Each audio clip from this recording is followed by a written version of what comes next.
What's up, guys? I'm Sales Williams, aka TheSwolefessor, here to educate you on health and social well-being. Today is Thursday. This is Redemption episode 5, I want to say semi-confidently. I'm going to be taking you guys through what my tertiary day looks like on this current block. And in this video, I think I'm also going to be showing you my primary day as well. We're actually in a new block. We started a new block on Tuesday. We're officially 8 weeks out. Things aren't too drastically different, as I've sort of explained to you guys before. So whenever you go into a new macro cycle, which is just, you know, a series of mesocycles, so a series of blocks anywhere from 3 to 6 blocks. It can sometimes be even longer than that based upon like what your end goal is as far as the setup. You're not going to see a whole lot of differences from mesocycle to mesocycle within a macro cycle. You'll see much bigger differences from like actual macro cycle to macro cycle. So like, you know, a series of 3 to 6 blocks may look drastically different from the next series of 3 to 6 blocks, but like within a macro cycle, you're, you know, like for example, we have 3 blocks in this macro cycle leading up to my meet. Nothing's going to look crazy different. Volume's obviously going to, you know, gradually be tapered back from block to block, while intensity gets pushed more and more as we get closer to the meet, but everything else is pretty much exactly the same. The major differences are my primary day on Saturday is a little bit more specific now. So instead of having pause squats, for example, we're back to comp squats on the primary day, and then we were already doing primary pulls as far as my sumo deadlift is my comp style pull. Now we're already doing that, so we're still doing that, but instead of top sets of 3s and 2s, this block I have top sets of doubles that will eventually transition to singles. And then bench press, instead of it being top sets of 3s, it's going to be top sets of 2s.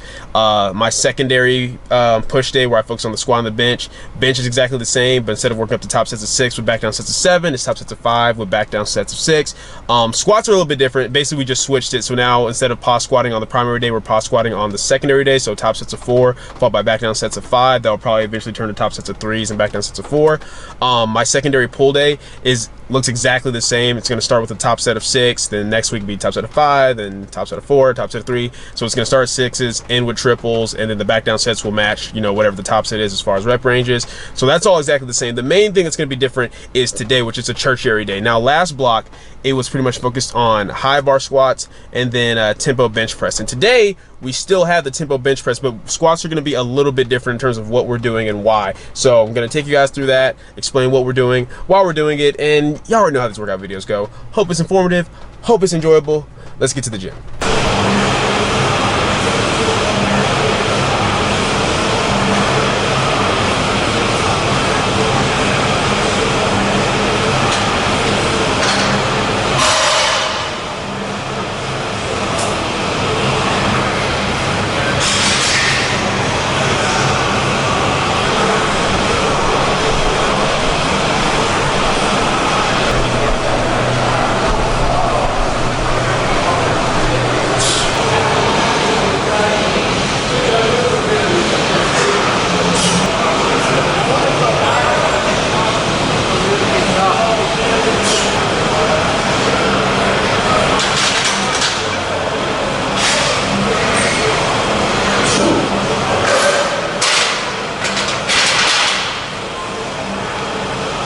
Alright, so hopefully you guys can hear me.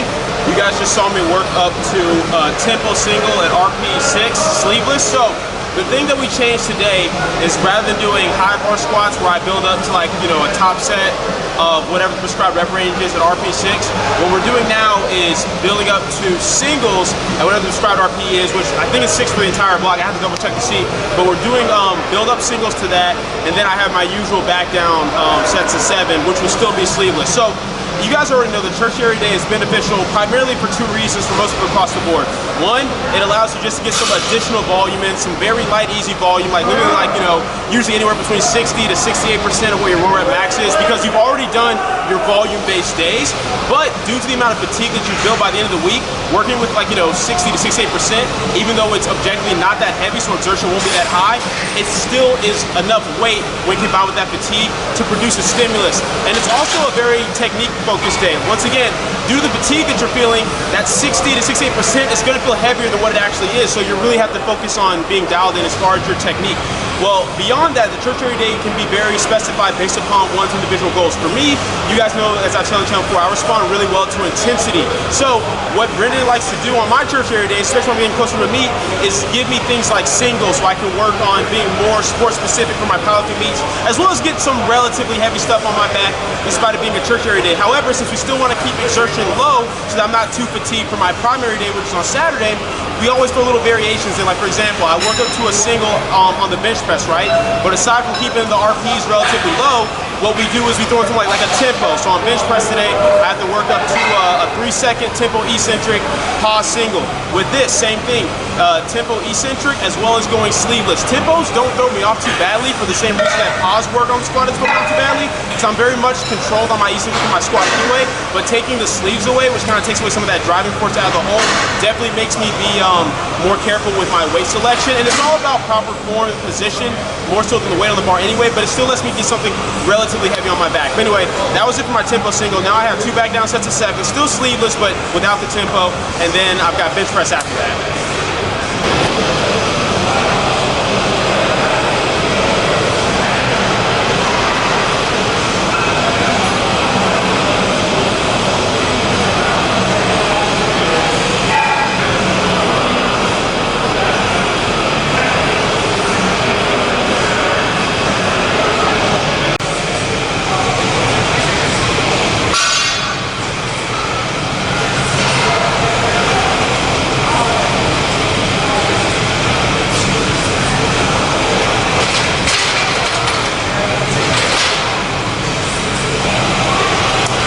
Alright guys, done. So there's a saying in powerlifting, anything over 5 reps feels like cardio, no matter how heavy or light it is. And it's so true, man, because that was actually only 56% of my actual max, not even 60%, which makes sense since it's like 56% of my max in sleeves. So since if it was based off like if my max was like without sleeves, then doing 60% based off that would make sense. But since my max is in sleeves, it makes sense to dial it back a little bit less than 60%.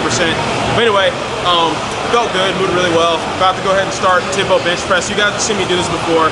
I'm working up to a single today at RP6 with a 3-second tempo eccentric. So I'm gonna just get right to that, get to the accessory work, and then we'll be done with this day.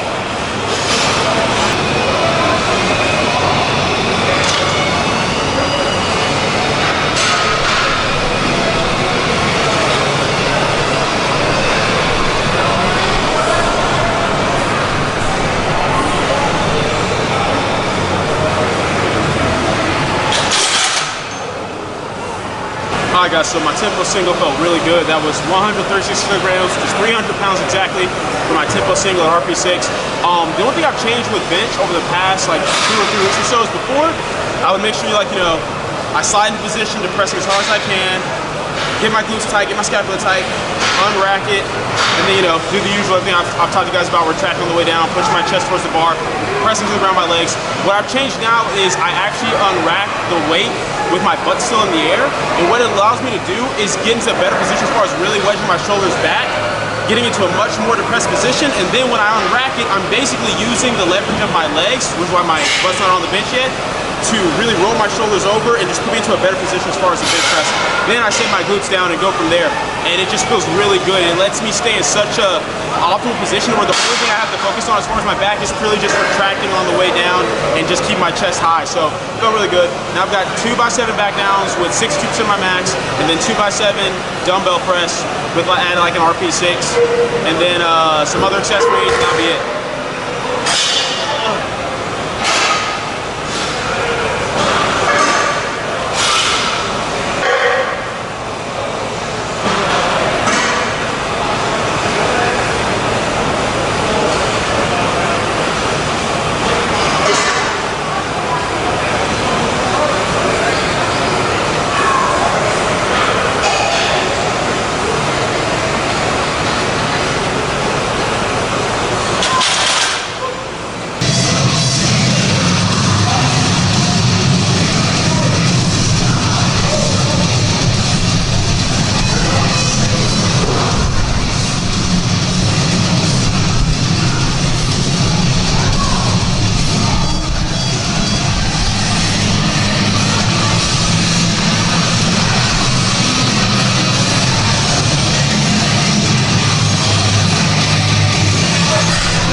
Alright guys, so it is currently Saturday. I meant to show you guys the rest of my accessory work on Thursday, but some stuff came up. For those of you who don't know, because if you're like brand new to the channel, I'm actually engaged. I'm getting married in June. So I've been having to handle a lot of different stuff as far as you know, getting ready for the wedding and stuff like that. So I had to rush out. But all you guys missed on Thursday was I had face pulls, psoas lever planks, JHR sit backs. So nothing that you guys haven't seen me do before. I'm pretty sure I'll make sure I throw that in at some point in a video.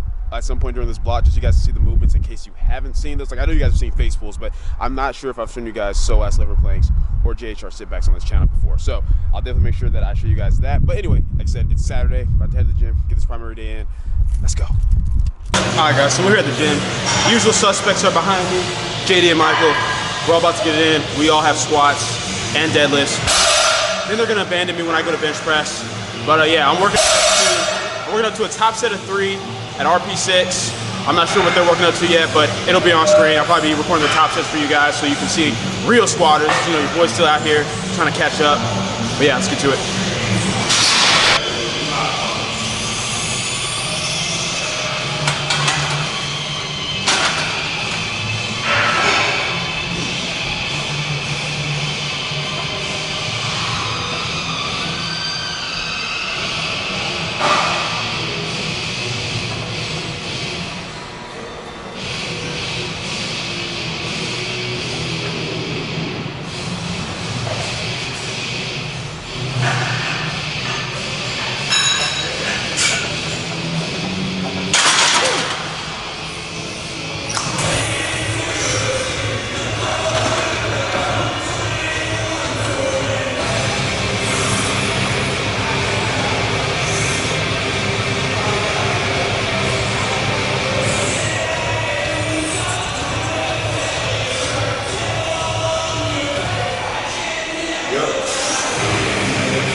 Let it settle. Big brace.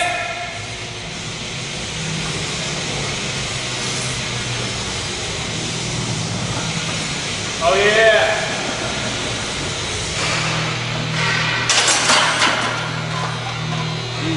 Oh yeah. I like it.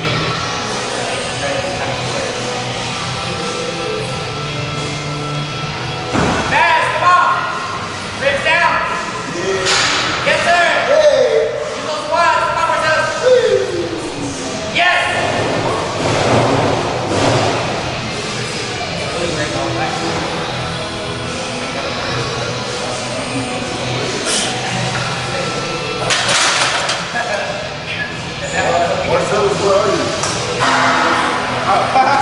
Alright guys, so top set felt really good.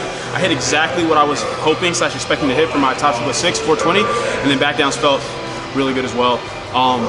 The only issue is that the past like couple weeks or so, I've been working with a slightly wider grip on the squats just because I want to make sure that when I'm getting like tension under the bar, it's coming from actual proper back position as far as being properly retracted, depressed, externally rotating the shoulders, and not so much from just having such a close grip to where I'm jamming myself up under the bar. But the slightly wider grip, even though I feel my back tensioning, it just feels kind of weird on my left shoulder. So what I tried today on the top set was something kind of in between my closer grip and then the wider grip I was using, and it felt good, but still kind of felt that little bit of irritation in my left shoulder. So I went back to the normal grip for my back down sets, but still focused on really retracting, depressing under the bar, and trying to externally rotate more, so my elbows are a little bit more under, and that felt perfect. So I think the key isn't so much changing my grip, but more so just make sure I really cue more external rotation. Anyway, that's it for squats. Next we got deadlifts, working up to a top set of 2 at I think RP 5 or 6, and then bench press top set of 2 at RP 6.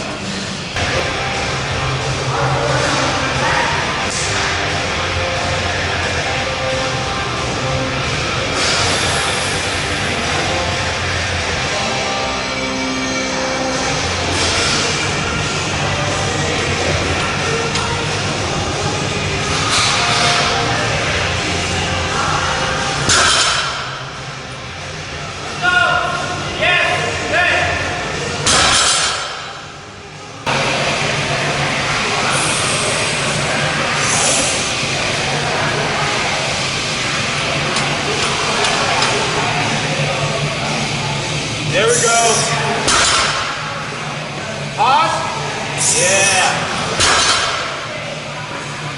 Oh yeah, come on. Try.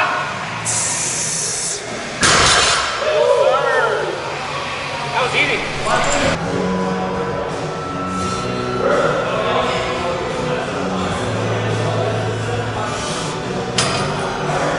Oh yeah, come on, easy. Oh yes sir, hold that bitch. Yep. I almost let it go. Yeah, I know, I saw.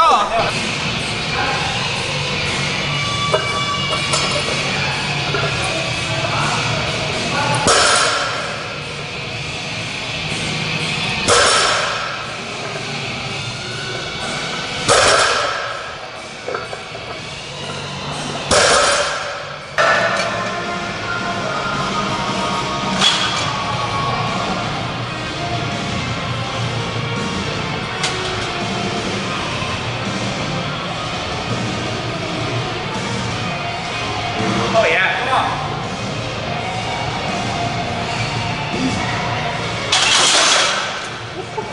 That was a good warm up. Really nice.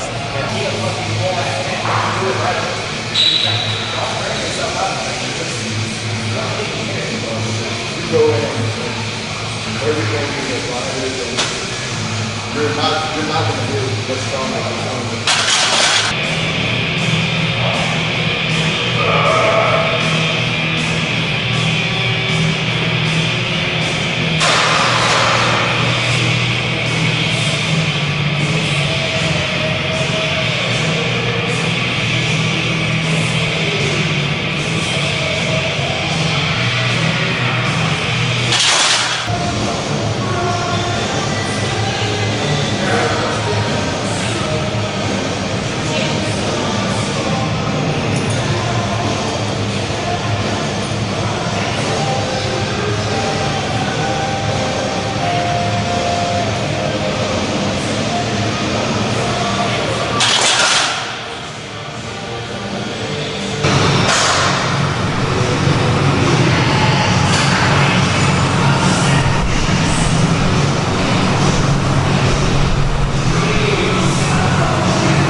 Alright guys, so that is pretty much it for the workout.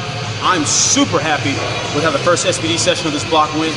Coming in and hitting the numbers that I did at such low RPEs is huge for me because I don't think I've ever hit those numbers at such a low exertion. For what you doing, Michael? What you doing? Anyway, I'm gonna let them be fools in the background. Anyway, I've never came in and hit like those numbers at such low exertion before, so it's an excellent building point for being 7 weeks out.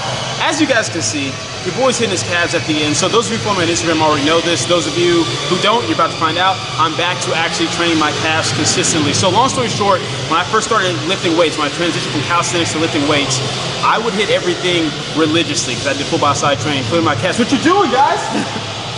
including my calves.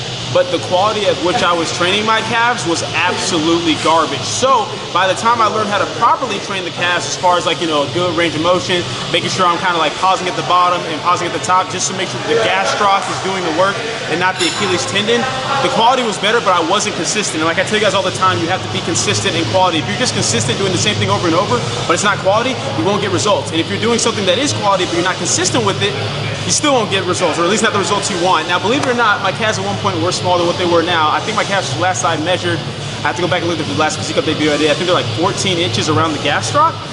And like, I think 2 or 3 years ago, they were like 12 inches. So they've seen some growth, but because of how high it inserts, I know it's not gonna look great, but I'm excited for a couple of reasons. One, I just like the challenge. It just gives me something new to challenge myself in and to be disciplined in, to like take the time at the end of every session, because that's how I'm doing it. I'm hitting my calves at the end of every session. 5 sets of 12, 3 sessions out of the week are like on the standing calf raise machine, and then 2 sessions out of the week are on the seated calf raise machine, so that way my gastroc gets a little bit of love some of the time, and then my soleus gets more love the rest of the time. and it just gives me something to be disciplined and challenged in. And at the same time, I'm genuinely curious as to what will happen like a year from now. So I started this on April 25th. So April 25th of next year, I want to look and see if there's any real noticeable difference. This is either going to be the biggest waste of time in the history of fitness, or it's going to be the greatest natty calf transformation ever. So either way, I'm just excited to see how it goes. But yeah, I just wanted to show you guys that so you guys know that I'm doing it. I think a lot of people on Instagram thought I was BSing, so I recorded this video so that you guys know that I'm actually in here doing it 5 sets to 12 every session. So that's hitting my calves 5 times a week. I haven't decided if I'm going to periodize it or not. I think what I'm doing is just going to stick with 5 sets to 12, do basic linear progression, add a little bit of load for as long as I can, and whenever I get to the point where I can't do that anymore, then I'll change up like the set and rep ranges and kind of periodize it that way. So very simple, straightforward training. But anyway, that's it for the video. Hope you guys enjoyed it. If you did, go leave a comment down below. Let me know what you did. If you're not, leave a comment down below. Let me know what I can do better. Like the video, share, subscribe. Keep it simple, specific, scientific. I'll catch you guys later.